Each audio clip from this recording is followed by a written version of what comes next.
You get home from school, you pop on the TV, it's PTI or it's Around the Horn, you're coming back from a commercial break, and you got that guy in your ear, blasted out the TV, and he's going like, brought to you by Mike's Hard Raspberry Lemonade, brought to you by Sports Center. It was just a better time. It really was a better time. The JohnnyCast Sports Show, Episode 6. Let's do it. We got a lot going on. We got the NCAA tournament second week on our hands. So many good matchups on Thursday and Friday, so we'll get to that. We'll also discuss some movement for the Jets. Some exciting movement, I would say, for the Jets. Good or bad, we don't know yet, but we'll get into that.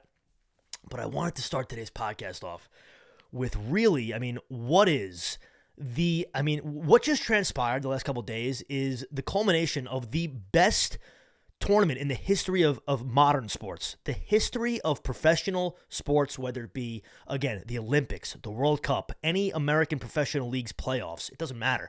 We're talking about the World Baseball Classic. Now, if you're under the age of like 12 or you're a Division III former baseball player that wasn't good enough to make the major leagues or just even be in the minors or whatever, that's probably your opinion, which is just mind-blowing to me. If you've been a baseball fan your whole life and you think that what we just watched was on the same level of like invigorating and blood pumping than like even just an important September game, you're lost. A September regular season game, you're lost. But we'll get to that.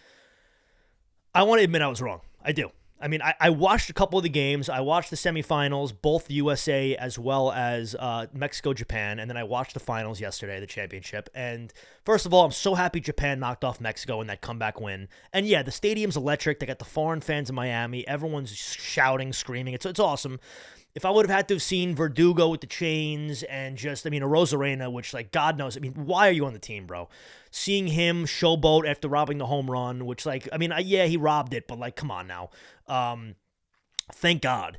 And so you get to the championship, and it was a fun game to watch. I'm not gonna sit here and deny that. And what are we talking about here? We're talking about a Monday and Tuesday in the late part of March. So we know really there's not anything going on in the sports world. You have some late season hockey, some random NBA games, really. If you're a sports fan, you're probably going to tune into the WBC. That's what I did. And if you didn't take anything away from that tournament other than one thing, it should be that Shohei Ohtani has fully arrived now. And I get that he is an MVP already. He's very well known. He's like the most famous dude in Japan ever.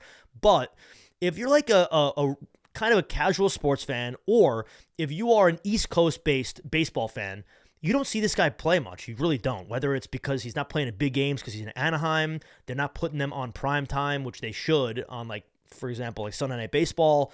And then when he comes to the Bronx, he loses his control, he walks the park, and he gets shelled. And it is what it is. So the impression hasn't been the greatest, but, I think everyone off the cuff, they always go like, oh, yeah, Ohtani's the best player in the MLB. But now seeing it on a stage of this magnitude, again, not that it was this huge stage, but like seeing it with a lot of fans in the park and like some intensity, was just so amazing to see. The guy is a robot. He's an action figure superhero. Joe Davis said it great. He throws harder than Cole, and I'm confused why he used Garrett Cole as the thing for that, because there's other starters in the MLB who throw harder than Garrett Cole, and Ohtani still trumps them. But again, he throws harder than Garrett Cole. He hits the ball just as hard, if not harder, than Aaron Judge, and he runs faster than Trey Turner, for example. That's like, it's just the culmination of the best talent in every regard into one human being. It seems fake. So to see that, and then on top of that, he's like this charming, like, handsome dude who's always smiling. He's the first guy out of the dugout to celebrate when his teammates and cheer his guys on. He is like the consummate professional, and there's probably no chance the Yankees get him unless they make a trade deadline for him, because there's no way when he hits the free agency that this ownership is going to get involved in that arms race, because we know the Padres are throwing stupid money at Ohtani. The Dodgers may enter the stakes because they've been a little quiet, and then I think the front runner, Steve Cohen, we're going to see that happen. So all I ask for is that, if anything, Ohtani becomes at least on the East Coast so I could see him play more, because it really was incredible to see him play. And he's just worlds better than really anyone else in that game. And the thing also is, like, I'm happy Japan won, I guess. Obviously I'm rooting for the USA, but I don't have a dog in the fight. But let's call it how it is. The USA, they're not playing. There's no pitchers of value in that game, especially on the starting rotation, but really throughout. There's better relievers all over the league. that are American, but more so starters-wise. So, yeah, Japan won, but this wasn't a full strength. Even like some position players, I understand it's a stacked lineup, but like even guys like Judge didn't play. So, I don't know. It was an interesting watch. And another take I'll take away from it was that I want Mark DeRosa to be a manager in the MLB so bad. He is just so fucking likable. He is so... I know he hasn't actually managed a major league club, but he's got to be the best players manager like ever. He always is on the same level with the players. You could tell he's always in sync. Even when he's doing like interviews on MLB Network, he's always joking around. They all love him. One questionable move that we'll look past because he's new is like, I mean, how do you not have anyone up in the pen when Adam starts losing his control in the championship game? That was a little bit of a mistake, a little bit of a misstep. But again, he's not perfect. But yeah, I mean, it would be another dream. I keep making all these Yankees pipe dreams, but imagine, I said this before, you bring him in, you pull the Aaron Boone plug, you bring in D-Row, and then maybe he brings over his little buddy who has a little bit of history with the Yankees, his pitching coach from Team USA, Andy Pettitte. That would be unbelievable. So he's going to get a job. There's been some rumors he hasn't been the best interviewer, I think, in the past, but he's clearly, this was as good of an interview as you're going to get. He's ready for it. A guy who was not this superstar baseball player, kind of a utility bench type guy for a lot of his career. You could tell this is his like calling. This is what he really wants to do, and I'm going to be so excited when he gets that job. So again, that was that. Now, I want to address a lot of just kind of my stance and a lot of these people commenting on stuff, because these people, anyone who's like brutally so for the WBC, they have like this chip on their shoulder. Again, it's always like kids who are like under 12 or like former like amateur baseball players, like D3 baseball players or minor leaguers. I don't even know, but like every person who commented on my videos that's like so passionate about the WBC, it blows my mind at how passionate they are. If you're watching that game, and again, it was a fun game. I'm not saying it wasn't. It was entertaining, definitely. If you also are a baseball fan and you watched, for example, last year, and I do a lot of Mets analogies here, but I'm a Yankees fan, but a good example of an intense regular season game in the MLB was the Mets playing in Atlanta basically for the division in September last year. If you are a baseball fan and you watched that game and then you watched last night's game, the World Baseball Classic Championship, the finale, and you're going to tell me that your blood was pumping in the same way during that than it was during the Mets-Braves series for the division of the NL East, you're just truly lost. I mean, there's no other way to say it. And I'm tired of two different types of comments coming my way. The first, and I'm going to clarify my stance, I enjoyed watching the elimination games, and yeah, it's fun. I guess in 4 years it'll be fun, but the first thing is that if I'm an owner, if I'm a GM, or if I'm a fan of a player that's playing, I don't want my guys in this tournament because it's just at the worst time possible. You're playing balls to the wall before a full season when the guys are supposed to be ramping up and getting warm. Okay, Mike Francesa said it best. I mean, if this wasn't about just the commissioner's office making money, the players seem like they're very into it. There's no denying that. Put this in November. The weather's still great in Miami. You play it then. I don't see any issue with that. The guys who want to play. The game expands. People in Japan are going to watch it no matter if it's in January or if it's in April. It doesn't make a difference. And these players are safer. So, I mean, there's a massive, massive difference to address that first comment. There's a massive difference between a guy, because everyone's going, oh my God, Gavin Lux. Oh my God, Brandon Nimmo. There's a way bigger difference. There's a significant difference between when you're going to get hurt playing for the team that pays you than otherwise, okay? So I don't care if it was a freak accident with Diaz or Altuve gets hit by the pitch. If you're an Astros fan, but even more so if you're the Astros owner, GM, etc., teammate, if Jose Altuve is in a spring training game and gets hit by that pitch and breaks his hand, at least you can kind of stomach it and you chalk it up to just bad luck.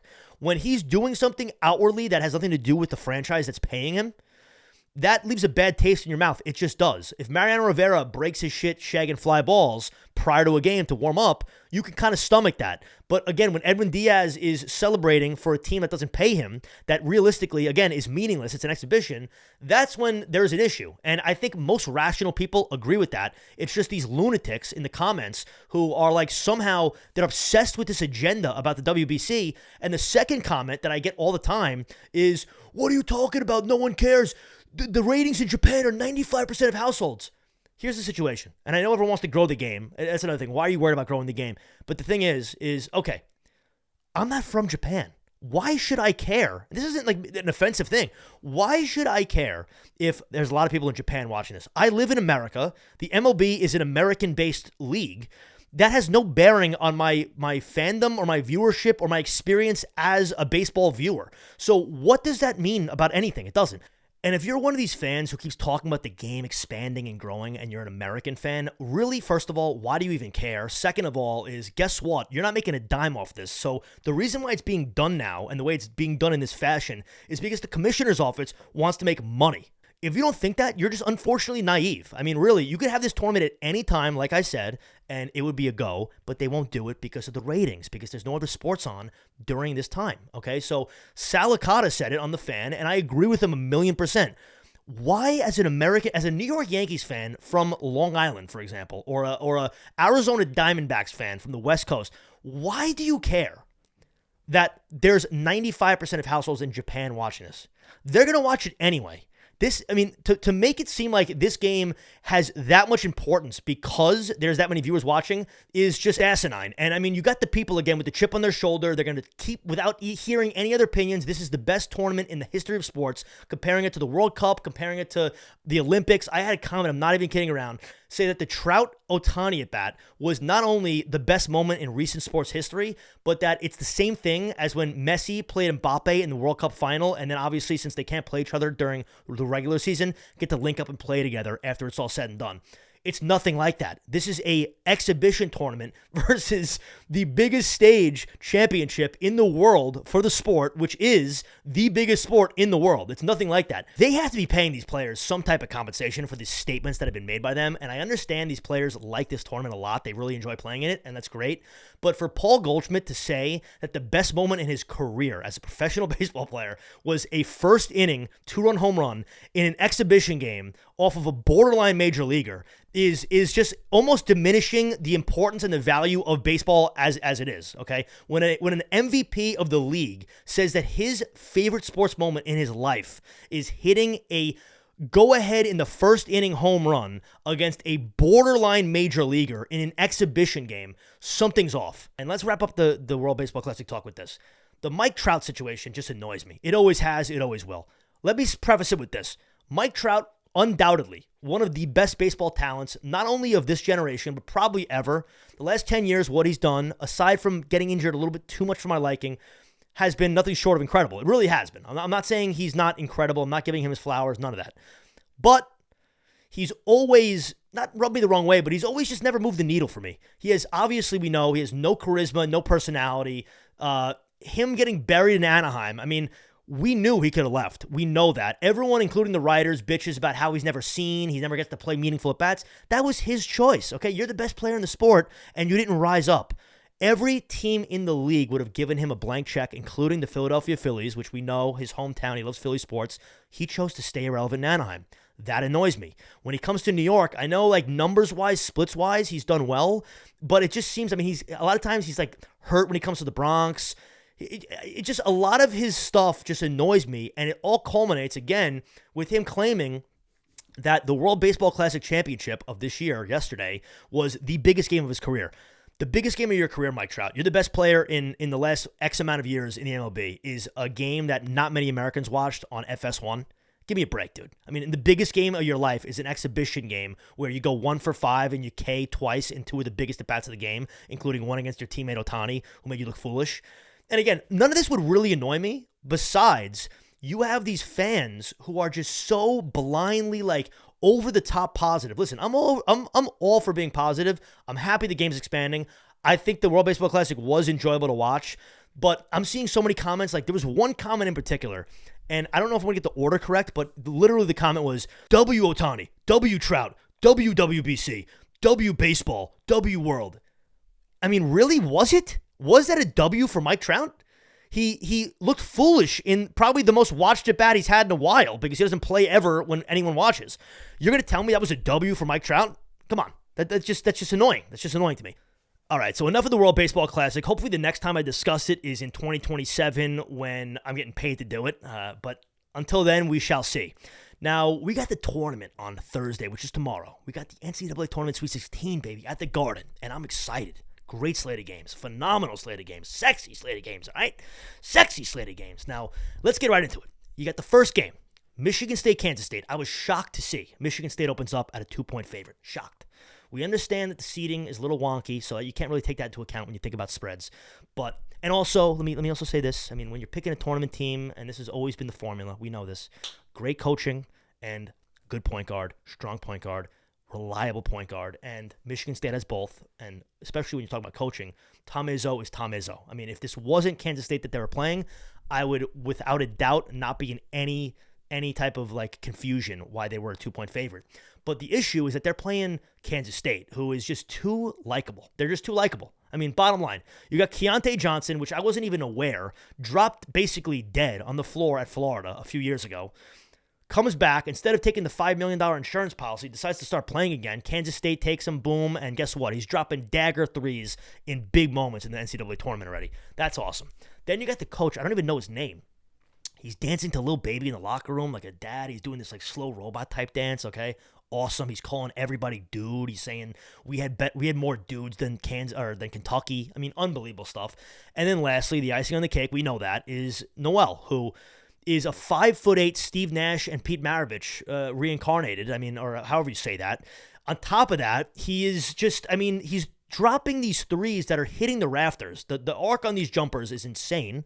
And lastly, I mean, he's a killer. They interviewed him after the game. They're asking him his message for the other teams. They're literally asking him the message for the other teams at Madison Square Garden, at MSG, for the Sweet 16. And he says, kill or be killed. And he says it in a fully, like, gangster way. It's sick. I don't know how you could root against this team. Again, the spread's 1.5. I'll take them money line all day long. So I got Kansas State first. Done. Easy money. Next game, UConn, Arkansas. Now, this is a little bit of a tougher one for me. UConn has this weird thing where they went from like being the darling of everyone to in the beginning of the year to then kind of falling out of graces and then coming back to being strong. And now everyone's saying, oh, they should have been ranked higher. They should have been seeded higher than just a 4 seed. And either way, they're a 4-point favorite against Arkansas. And it's a sketchy line to me because I just think Arkansas has a lot of heart. And if you're a UConn player and you're on that floor, especially in the last couple minutes of that game, and you even think for a second, if we lose this game, Arkansas's coach is taking his shirt off and he's whipping his shirt around for the crowd. Those nipples are out, baby, for the fans. If you even think that, if that gets into your brain at all, UConn's going to blow it. This is the beauty of the tournament, is that when these kids, because they're not pros, they get a little emotional, it's over. So I still like UConn. I think they're too good to not win this game. Do I think they're going to cover the 4? Who knows? But I'm going to take UConn -4. So that's my second pick. Next, you got FAU, Tennessee. Now, this is also a tough one. This is my first underdog pick of the tournament, believe it or not, of the tournament, of the day, of the Thursday, and it's for good reason. I think FAU, and I don't want to act like some expert here, but I've been seeing a lot, especially over the last like 2 years, that FAU is like this program that wants to become one of the big boys, right? They want to become a big dog, and it makes sense to me. I mean, this roster was constructed phenomenally well. They have the big man who has athleticism. They have great shooters, and they got a good point guard. I mean, what else can you ask for? So you take that, and then you look at Tennessee, and they matched up against Duke very well. They were dogs on the floor. I mean, really, when you think about how they locked up Duke, it was crazy. But injuries are there, and I don't know. I think there's a lot of charm with FAU, so I like FAU. So I'm taking FAU +5. I'd also take the money line if I could, if I was gambling, which I'm not. But yeah. FAU +5. And then last game of the Thursday is probably the best game, I'd say. I do think Kansas State's going to run away with that Michigan State game, so I don't think it's going to be the best game. But to me, the best game is going to be Gonzaga-UCLA. And I'm heavily biased in multiple directions for this game, so I'll try to be as objective as possible. But with Gonzaga, I have a horrible history of betting on Gonzaga or picking Gonzaga. Whenever I take them, either for a spread or just money line, they either choke outright or they don't cover, backdoor cover city, yada, yada, yada. Then when I pick against them, they have like Timmy drops 35 and they have the game of their lives and I lose regardless. And then on the flip side, I've having like an itch on my nose here. On the flip side, I have always, for the last 3 years, I mean, UCLA has been my team. Period, end of sentence. I mean, when I got to see Juzang light it up in the tournament, you got the magic of Mick Cronin, who I liked at Cincinnati. You have Tiger Campbell running around with a Darth Vader helmet of hair on his head. I mean, it's incredible. It looks like he's in Spaceballs. It looks like he's Rick Moranis in Spaceballs. You have that. Jaquez is Draymond Green, but in the NCAA, and he can shoot the ball probably better. He's an incredible passer. He knows how to use his body. He's amazing.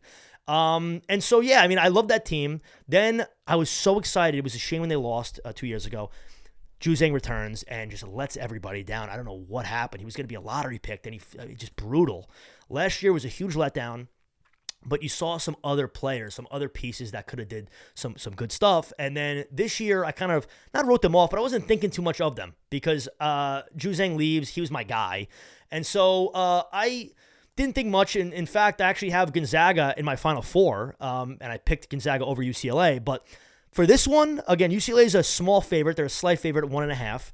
I'm taking UCLA because I like Mick Cronin too much. I know Clark's out, and the other kid went down with the ankle at the end of the game after he hits the three. And Drew Timme, what is it, his 50th year in the NCAA? I mean, when are you going to retire, bro? When are you going to call it quits and become a coach? But the point is, it's always a complete shot in the dark with that Gonzaga team. Sometimes they show up, sometimes they don't. They haven't impressed me in this tournament, and UCLA I just like too much. And I just think they're a better team. I do. I think they're a better, more dynamic team. They have better leadership, aside from Timme, who is like the elder statesman of the entire tournament. But I like UCLA, so I'm taking them -1.5. Now let's get to Friday. Good games on Friday, not as good in my opinion as Thursday. Friday, we start off with SDSU, Bama. So San Diego State, their road to get to Bama hasn't been that hard. And yeah, they're a good team. I think their roster is pretty solid, but Bama, to me, is the best team in the tournament, period, in the sentence. Their big guns finally woke up. The spread's heavy. It's 7.5, but I think they covered all day long. Not going to spend too much time on it. I think they win by double digits easy. So I got Bama. Next game is Houston against Miami. Now, Miami is another team I have in my Final Four, but in this case, I got to take Houston. I got to take Houston. It's a 7-point spread. And I just think they woke up in that second half of the Auburn game. They realized, I mean, who are we? We're the number 1 overall seed. We have a great roster with an amazing coach. What are we doing here? And yeah, it took some help from Auburn missing like 80 free throws, but I like them in this game. Now, Miami, it's another interesting one because I loved Miami last year, similar to how I loved UCLA from 2 years ago and last year. I loved McGusty. I loved the Australian center. I loved Moore, the point guard. To my chagrin, because I didn't follow it too much this year, they're all gone. They're all gone besides Isaiah Wong. And I liked Wong last year also, but he was just one of the cogs in the wheel that was a great wheel. Now he's like the main guy. And so I took Miami again for the Final Four, partially because I knew no one was going to have it, and secondly because I love the coach, and I love, again, I love that team from last year. So I was mortified in the first round of the tournament. I mean, they looked horrible. Wong looked clueless. I mean, slipping all over the court. That's another thing, by the way. This is like the Super Bowl here. I mean, how many times, and I know it's a different court now, thankfully, that court specifically, that side of the bracket that Miami played on, how many players over the first 2 days of the tournament, or I guess 4, because it was Thursday to Sunday, slipped on that floor? Just insane. Not only is going to get hurt, you're going to ruin the game. So you got Wong slipping and sliding all over the floor, missing wide open layups, missing gimmies, and they somehow squeaked that out because Drake just choked. I mean, realistically, Drake just really, really choked. I don't think they scored for the last 5.5 minutes of the game. Miami, you see these games in the first and second round of the tournament where both teams are trying to lose, and it's like a game of chicken. Who's going to choke worse? And so Miami pulls it out, and then they looked strong against Indiana, and Wong looked like he was back into his usual form. So, you know what? I'm going to switch my pick here. I'm going to be a nice, spontaneous Johnny Kith, a nice little Johnny Spontaneous, and here we are. I like Houston to win the game, but I'm going to take Miami with the points, 7 points. Fuck it. Why not, right? So we got Miami. +7. And now, last 2 games, we got Princeton-Creighton, -9.5. I've been a big Creighton guy the whole tournament. I had them actually in this round losing to Zona. Obviously, they're not playing Zona here. They're playing who beat Zona, Princeton. And 9.5, believe it or not, is the heaviest spread of the day. They're given 9.5.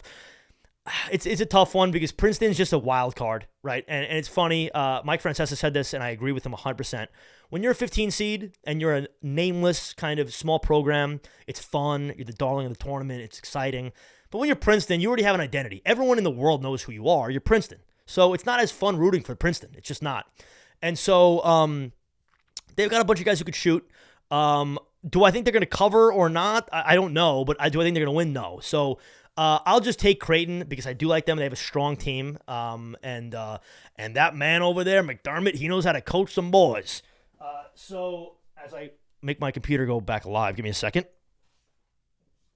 So yeah, I got Creighton -9.5, and then we're gonna finish off with Xavier, Texas. Now, I love Miller as a coach, always have, whether it's Zona or Xavier.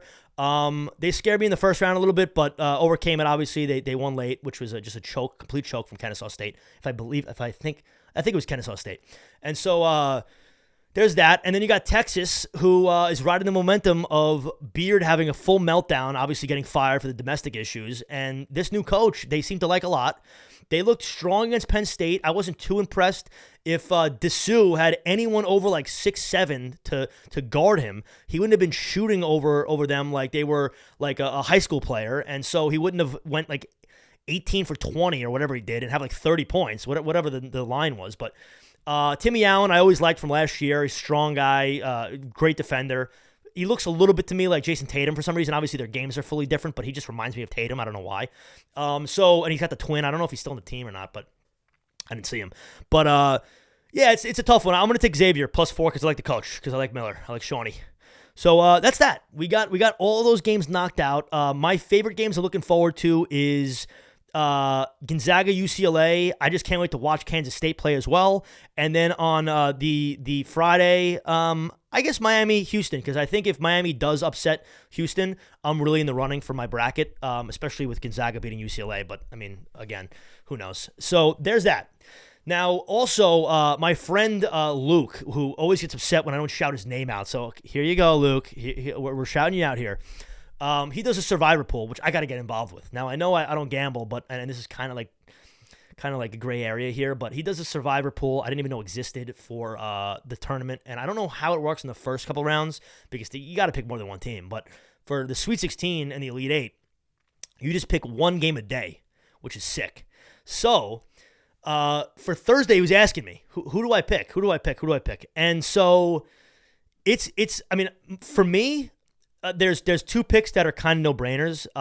There's UConn, who just I think it's very sketchy because I can see Arkansas winning so easily. I really could. But if you're going to just go with, you want to be objective here and just like, if you lose that game, you go, you know what, they beat me. It wasn't my fault. You go with UConn. But also, again, Kansas State. I know the spread's tight and they're technically an underdog, but if you're scared of taking a 1.5 point dog in the tournament, especially that's a higher seed and has a good history and good players, then, I mean, you have no balls. So my pick would be Kansas State. I don't know if you can only take a team like once also. So if that's the case, then I don't know how you'd play that. You'd probably take UConn. I guess I'd rather have I'd rather take UConn because I'd rather have Kansas State in my pocket for later. But that's what I take Thursday. And then Friday, again, I don't know if we're assuming that you could take teams multiple times, it's just day to day. I'm taking Bama all day. Now, if that's not the case, then the clear choice is obviously Creighton because you're not going to have to take them again, and they're probably going to be Princeton. So that's that.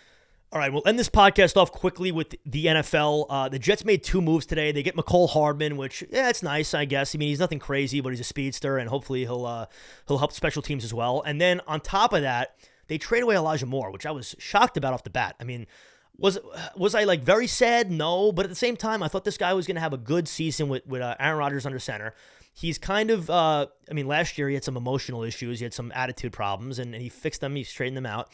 That might have been a Zach Wilson issue, but yeah, I'm kind of sad to see him go. I also think, and my friend also said this, I think a second rounder is kind of light for Elijah Moore. I think he's a talented guy. I don't know, but if they flip it for Rodgers, it makes sense. If they don't, I'm sure Douglas is going to use that pick pretty well for hopefully some offensive line help or whatnot. So, yeah, it is what it is. Nothing major. I'm still waiting for that official news for Rodgers to be technically a real Jet. I'm interested and curious to see if he takes number 12. He takes from Broadway Joe. Personally, I think it would be cool because he's already gotten the stamp of approval from Joe Namath, and I think it would be like, again, a passing of the torch, 50 years, all this stuff, but we shall see. So we covered WBC. We covered the tournament. We covered a little bit of Jets football very quickly.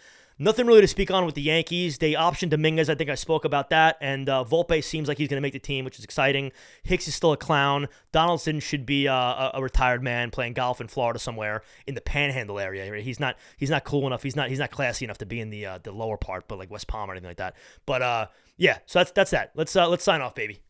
Let's go Kansas State.